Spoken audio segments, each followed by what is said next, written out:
Hi there, Lisa here with Green Fox Farms Designs. Today I'm going to show you how to crochet the puff stitch. So I've already gotten started by creating a few stitches, and now we're going to go ahead and yarn over, insert the hook into the next stitch, yarn over again, and pull up a loop.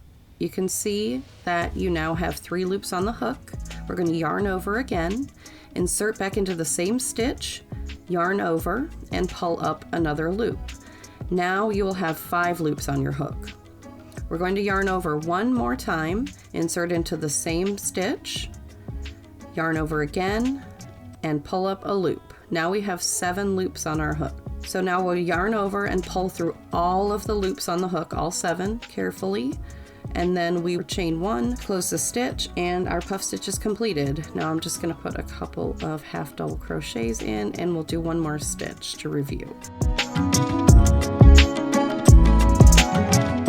So yarn over and insert your hook into the next stitch, yarn over and pull up a loop. Now you have 3 loops on your hook.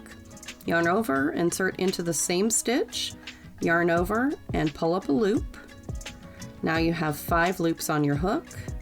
Yarn over one more time, insert your hook back in that same stitch, yarn over, and pull up a loop. You now have 7 loops on your hook.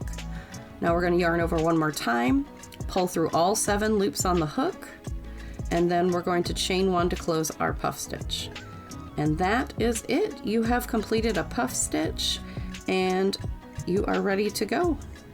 If you enjoyed this video and found it helpful, please give me a like. If you'd like to see more videos like this, go ahead and hit the subscribe button. Thanks so much for watching, and happy hooking!